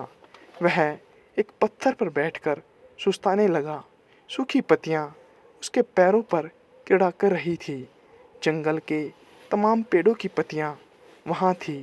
भुज की पीली पत्तियाँ, पर्वतीय देवदारू की लाल आभायुक्त पत्तियाँ, एलम की सूखी काली भूरी पत्तियाँ, आस्पेन की चमकीली लाल पत्तियाँ और सरपत की पीली हरी पत्तियाँ मुरझाई और तुड़ी मुड़ी, टूटी और दागदार ये पत्तियाँ उन मुलायम नरम हरे तने की तरह तो कम ही दिखती थी, जो कुछ ही महीने पहले कलियों से फूटकर बाहर आए थे। तुम पापी हो, लड़के ने कहा। हम सभी पापी हैं। परमेश्वर की दृष्टि में कुछ भी पवित्र नहीं है। तुम उसके क्रोध की लौ में पहले ही झुलस चुके हो। तब वह फिर आगे बढ़ा, जबकि जंगल उसके नीचे तूफान में किसी समुद्र की तरह लहरा रहा था। हालांकि उसके रास्ते के आसपास शांति और निर्भरता थी, लेकिन उसे ऐसा कुछ सुनाई नहीं दिया जिसे उसने पहले कभी नहीं सुना था। जंगल आवाज़ों से भरा था। कभी उसे फुसफुसाने जैसी आवाज़ सुनाई देती, कभी हल्का विलाप सुनाई देता, कभी जोरदार धमकी, तो कभी शराब के गरजते स्वर सुनाई देते, कभी हंसी का स्वर उभरता, तो कभी कराहने का। यह सैकड़ों समवेत स्वर जैसा था, किसी ऐसी अज्ञात चीज़ का स्वर जो धमकाती और उत्तेजित करती थी, जो सीटी बजाती और फुफकारती थी। ऐसी कोई चीज़ जिसके होने का आभास तो होता था, लेकिन जो थी नहीं। इस चीज़ ने उसे पागल सा कर दिया। वह मृत्युवत भय से कांप गया, जैसे कि वह पहले भी उस दिन कांपा था, जब वह अपनी गुफा के फर्श पर लेटा था और उसने अपना पीछा करने वालों को अपने ऊपर जंगल में ममकते हुए भागने की आवाज़ सुनी थी। उसे फिर से जैसे डालियों के चरमराने, आदमियों के भारी कदमों, उनके हथियारों की टंकार और उनकी वहशी रक्त पिपासु चीखों की आवाज़ सुनाई दे रही थी। उसके आसपास अकेला तूफान ही नहीं गरज रहा था, इसमें कुछ और भी था। ऐसा कुछ जो और भी भयंकर था। ऐसी आवाज़ें थी जिन्हें समझने में वह असमर्थ था, मानो ये किसी अपरिचित संवाद के स्वर थे। उसने इससे भी ज़बरदस्त और अनेक तूफानों को जहाज के साथ सामान पर गरजते सुना था, लेकिन उसने इतने सारे तारों की वीणा पर हवा के बजने की झंकार कभी नहीं सुनी थी। लग रहा था कि हर पेड़ का अपना स्वर था, हर दर्रे का दूसरा ही गीत था। चट्टानी दीवार से टकराकर आने वाली जोरदार गूंज अपनी ही आवाज़ में चीखकर जवाब दे रही थी। वह इन सभी तानों को समझता था, लेकिन उसके साथ अन्य अपरिचित ध्वनियाँ थी, और ये ही विचित्र ध्वनियाँ उसके अपने मस्तिष्क के अंदर स्वरों का तूफान उठा रही थी। जंगल के अंधकार में वह जब भी अकेला हुआ, उसे डर लगा है। उसे खुला सागर और नंगी चट्टानें बहुत अच्छी लगती थी। यहाँ पेड़ों की छायाओं में तो प्रेत और आत्माएं मंडराती थी। तब अचानक उसे समझ आ गया कि तूफान में कौन उससे बातें कर रहा था। यह परमेश्वर था, महान प्रतिशोधी, समस्त न्याय का स्वामी। परमेश्वर उसके साथी के कारण उसका पीछा कर रहा था। परमेश्वर की मांग थी कि उसे साधु के हत्यारे को प्रतिशोध के लिए सौंप देना चाहिए। तोड़ तूफान के बीच जोर जोर से बोलने लगा।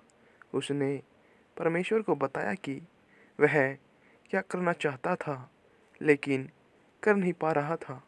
उसने देवते से बात करनी चाहिए थी और उससे यह प्रार्थना करनी चाहिए थी कि वह परमेश्वर के साथ शांति कर ले, लेकिन उसे शब्द नहीं मिल पाए थे। शर्म के मारे उसकी ज़बान बंद थी। जब मुझे यह पता चला कि दुनिया पर एक न्यायी परमेश्वर राज करता है, वह चिल्लाकर बोला, तो मुझे समझ में आ गया है कि वह भटका हुआ है। मैं रात भर अपने मित्र के लिए रोया हूँ। मैं जानता हूँ कि वह चाहे जहाँ भी छिप जाए, परमेश्वर उसे अवश्य ढूंढ लेगा, लेकिन मैं उससे बात नहीं कर पाया। उसके प्रति अपने प्रेम के कारण मुझे शब्द नहीं मिल सके। मुझसे यह मत कहना कि मैं उससे बात करूँगा। यह मत कहना कि सागर पर्वतों की ऊंचाई तक उठेगा। वह फिर खामोश हो गया और तूफान का गहन स्वर, जिसे वह परमेश्वर का स्वर समझता था, वह स्वर भी शांत हो गया। हवा में अचानक एक ठहराव आ गया। धूप खिल उठी, पतवारों की सी आवाज़ आई और कड़े सरकंडों की हल्की सरसराहट सुनाई दी। इस कोमल तानों ने उनकी याद दिला दी। तब तूफान फिर शुरू हो गया और उसे अपने पीछे कदमों की आहट और जल्दी जल्दी हाँफने की आवाज़ सुनाई दी। इस बार वह घूमने का साहस नहीं कर पाया, क्योंकि उसे पता था कि यह सफ़ेद साधु ही था। वह खून में सना बैरक के बड़े हॉल में होने वाली दावत से आया था और उसके माथे पर कुल्हाड़ी से कटने का खुला घाव था और वह फुसफुसाकर बोला, उससे विश्वासघात करो, उसे शत्रु के हवाले कर दो, ताकि तुम उसकी आत्मा को बचा सको। तोड़ भागने लगा। यह सारा भय उसके अंदर बढ़ता ही गया और उसने इससे दूर भागने की कोशिश की, लेकिन दौड़ते हुए भी उसे अपने पीछे वही गहन जबरदस्त स्वर सुनाई दिया, जो उसके अनुसार परमेश्वर का स्वर था। परमेश्वर स्वयं उसका पीछा कर रहा था, उससे मांग कर रहा था कि वह हत्यारे को सौंप दे। बेरक का अपराध उसे इस समय जितना भयंकर दिखाई दिया, उतना पहले कभी दिखाई नहीं दिया। एक निहत्थे आदमी की हत्या हुई थी। परमेश्वर के एक सेवक को कुल्हाड़ी से काट डाला गया था और हत्यारा अभी भी जीने का साहस किए जा रहा था। वह सूरज की रोशनी और पृथ्वी के फलों का आनंद लेने का साहस कर रहा था। तोड़ रुका। उसने अपनी मुठ्ठियाँ भींची और धमकी भरी चीख मारी। फिर एक पागल आदमी के सामने वह जंगल से आतंक के उस राज्य से भागकर नीचे घाटी में चला गया। जब तोड़ ने गुफा में प्रवेश किया तो भगोड़ा पत्थर की बेंच पर बैठा सिलाई कर रहा था। आग से केवल पीली पीली रोशनी हो रही थी और उसका काम संतोषजनक ढंग से होता नहीं दिख रहा था। लड़के का दिल दया से भर गया। यह अति श्रेष्ठ दैत्य एकदम से इतना दीन और इतना दुखी दिखाई देने लगा था। क्या बात है? बिरग ने पूछा। क्या तुम बीमार हो? क्या तुम डर गए हो? तब पहली बार तोड़ ने अपने भय के बारे में बताया। जंगल में इतना अजीब लगा। मुझे आत्माओं की आवाज़ें सुनाई दी और मुझे प्रेत दिखाई दिए। मैंने सफ़ेद साधु देखे। लड़के, वे पहाड़ की चोटी तक सारे रास्ते मुझे गीत सुनाते रहे। मैं उनसे दूर भागा, लेकिन वे गाते हुए मेरे पीछे भागे। क्या मैं आत्माओं का स्मरण नहीं कर सकता? मुझे उनके साथ क्या करना चाहिए? दूसरे लोगों को उनका दिखाई देना अधिक जरूरी है। आज रात तुम पागल तो नहीं हो गए हो तोड़? तोड़ बोलने लगा तो उसे पता नहीं था कि वह क्या शब्द इस्तेमाल कर रहा है। उसका संकोच अचानक उससे अलग हो गया था और उसके होठों से संवाद जैसे झर रहा था। वे सफ़ेद साधु हैं, मुर्दों की तरह पीले, और उनके वस्त्रों पर खून के धब्बे हैं। वे अपनी टोपियों को माथे पर खींचे रहते हैं, लेकिन मुझे वहाँ पर घाव चमकते दिखाई दे जाते हैं। ये कुल्हाड़ी के घाव होते हैं, बड़े, खुले और लाल। तोड़, तेते ने कहा। वह पीला और गंभीर हो गया था। यह तो संत ही जानते हैं कि तुम्हें कुल्हाड़ी के घाव क्यों दिखाई देते हैं। मैंने तो साधु को छुरे से मारा था। तोड़ कांपता और अपने हाथों को मलता हुआ बैरक के सामने खड़ा था। उन्होंने मुझसे तुम्हारी मांग की है। वे मुझे बाध्य करते हैं कि मैं तुम्हें पकड़वा दूं। कौन? साधु लोग? हाँ हाँ, साधु लोग। वे मुझे सपने में दिखाई देते हैं। वे मुझे ऊन को दिखाते हैं। वे मुझे खुला धूपदार सागर दिखाते हैं। वे मुझे मछुआरों के शिविर दिखाते हैं, जहाँ नाच गाना होता है। मैं अपनी आंखें बंद कर लेता हूँ, फिर भी मुझे यह सब दिखाई देता है। मुझे छोड़ दो। मैं उनसे कहता हूँ, मेरे दोस्त ने हत्या जरूर की है, पर वह बुरा नहीं है। मुझे अकेला छोड़ दो और मैं उससे बात करूँगा कि वह पश्चाताप करे, अपने आप को सुधारे। उसने जो गलती की है वह उसे समझेगा और पवित्र समाधि की तीर्थ यात्रा करेगा। फिर साधु लोग क्या जवाब देते हैं? बैरग ने पूछा। वे मुझे क्षमा नहीं करना चाहते। वे मुझे प्रताड़ित करके दंड स्वरूप आग में जला देना चाहते हैं। क्या मैं अपने सबसे अच्छे मित्र को पकड़वा दूं? मैं उनसे पूछता हूँ, दुनिया में उसके अलावा मेरा कोई नहीं है। उसने मुझे भालू से जब भालू के पंजे मेरे गले तक पहुँच चुके थे, हमने साथ साथ भूख और ठंड को सहा है। जब मैं बीमार था तो उसने मुझे अपने कपड़ों में लपेटा था। मैंने उसे लकड़ियाँ और पानी लाकर दिया है। मैंने उसके सो जाने पर पहरा दिया है और उसके दुश्मनों को गलत रास्ते पर भटकाया है। वे मुझे ऐसा आदमी क्यों समझते हैं जो अपने मित्र के साथ विश्वासघात करेगा? मेरा मित्र स्वयं पुरोहित के पास जाएगा और उसके आगे पाप स्वीकार करेगा, और फिर हम दोनों साथ साथ पाप क्षमा के लिए याचना करेंगे। बैरक गंभीर होकर सुनता रहा। उसकी उत्सुक आंखें तोड़ के चेहरे को टटोल रही थी। तुम ही पुरोहित के पास जाओ और उसे सच सच बता दो। तुम्हें फिर से मनुष्य के समाज में लौट जाना चाहिए। मेरे अकेले के जाने से क्या होगा? मरे हुए लोगों की आत्माएं तुम्हारे पाप के कारण मेरा पीछा करती है। क्या तुम्हें दिखाई नहीं देता कि मैं तुम्हारे आगे कैसे कांपता हूँ? तुमने स्वयं परमेश्वर के खिलाफ हाथ उठाया है। तुम्हारे अपराध जैसा और क्या अपराध होगा?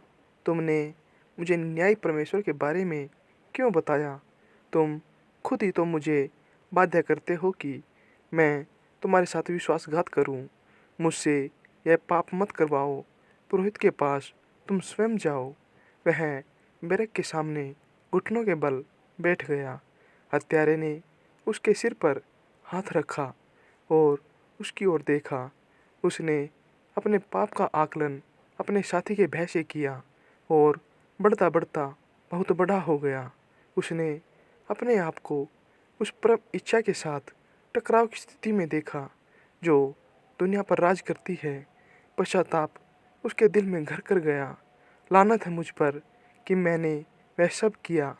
वह बोला, और क्या यह दयनीय जीवन, यह है जो आतंक और अभाव का जीवन हम यहाँ जी रहे हैं, क्या यह अपने आप में पर्याप्त पश्चाताप नहीं है? क्या मेरा घर बार और संपत्ति मुझसे नहीं छीन गई? क्या मेरे दोस्त और वे सारी खुशियाँ उसे नहीं छीन गई जो आदमी के जीवन का अंग होती है? इससे अधिक और क्या हो सकता है? तोड़ ने उसे इस तरह बोलते सुना तो वह भयवश उछलकर खड़ा हो गया। तुम पश्चाताप कर सकते हो, वह चिल्लाया। मेरे शब्द तुम्हें द्रवित कर सकते हैं। ओह, मेरे साथ आओ, इसी समय आ जाओ। आओ, समय रहते ही हम चले। दैत्य बेरग भी उछलकर खड़ा हो गया। तुमने यह किया?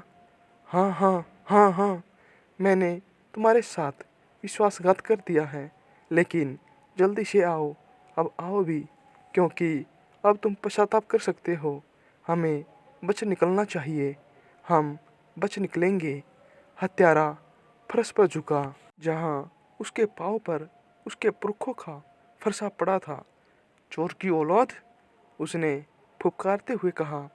मैंने तुम पर भरोसा किया, मैंने तुम्हें प्यार किया, लेकिन जब तोड़ ने उसे फरसा उठाने के लिए नीचे झुकते देखा तो वह समझ गया कि अब उसकी खुद की जिंदगी खतरे में है।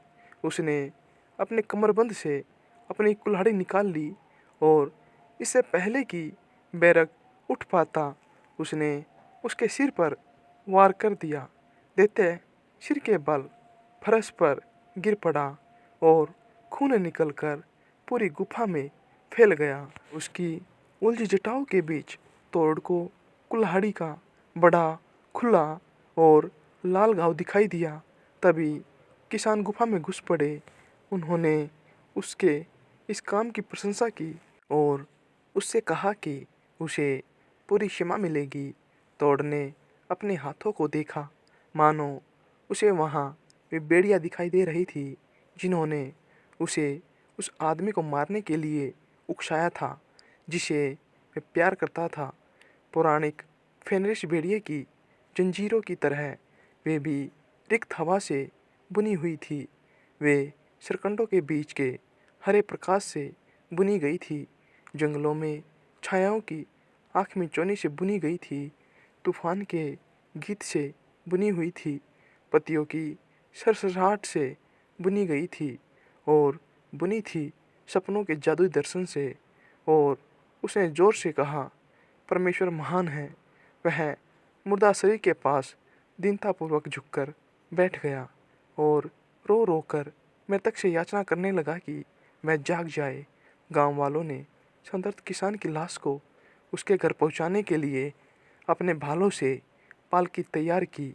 मृत व्यक्ति उनके मनों में श्रद्धा भाव जगा रहा था और उन्होंने उसकी उपस्थिति में अपने स्वरों को कोमल कर लिया था। जब उन्होंने मृतक को उठाकर अर्थी पर रखा तो तोड़ उठकर खड़ा हो गया।